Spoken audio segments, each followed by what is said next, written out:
애플이 태블릿 출시 8년 만에 가장 많은 변화를 담은 아이패드 신제품 프로를 공개했습니다.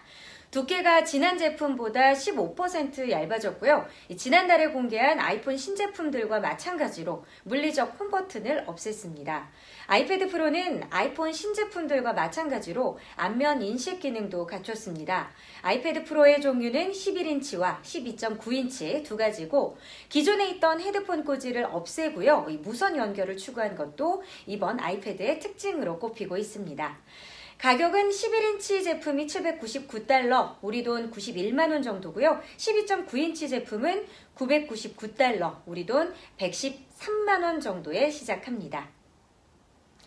5.18 광주 민주화운동 당시 계엄군에 의해 자행된 성폭력 행위가 정부 차원의 공식 조사에서 처음으로 확인이 됐습니다. 5.18 계엄군 등 성폭력 공동조사단은 지난 6월부터 현재까지 모두 12건의 피해 신고를 접수했는데요. 공동조사단은 신고자 면담을 통해서 당시 구체적인 상황과 가해자 인상착의 등을 조사를 했고, 일부 신고자들은 이 과정에서 당시 시위 가담자로 끌려간 여성들이 조사 과정에서 성고문까지 당했다는 증언을 한 것으로 전해졌습니다. 하지만 공동조사단은 가해자에 대해 조사 권한이 없기 때문에 5.18 특별법에 따른 진상조사위원회가 꾸려지는 대로 관련 내용을 전달하게 되는데, 공식 활동이 마무리되는 오늘입니다. 오늘 최종 결과를 발표할 예정입니다.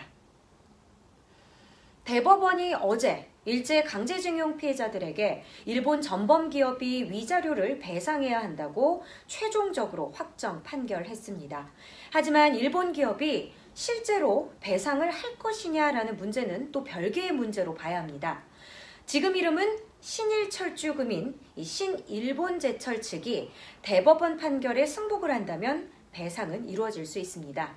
하지만 신일본제철 측은 대법원 판결을 주의 깊게 살펴보겠다면서도 일본 정부의 반응을 고려하겠다고 밝혀서 사실상 배상할 뜻이 없음을 시사했는데요. 그렇다면 일본 법원의 승인을 받는 절차를 거쳐야 한다는 건데, 실제 배상까지 가는 길은 험해 보입니다. 하지만 이번 대법원 판결로 국내에서 재판이 진행되고 있는 14건의 강제 동원 소송도 손해배상 책임을 인정하는 방향으로 차례로 마무리될 것으로 보입니다. 이 시각 주요 뉴스 여기까지입니다. 시청해주신 여러분 대단히 고맙습니다.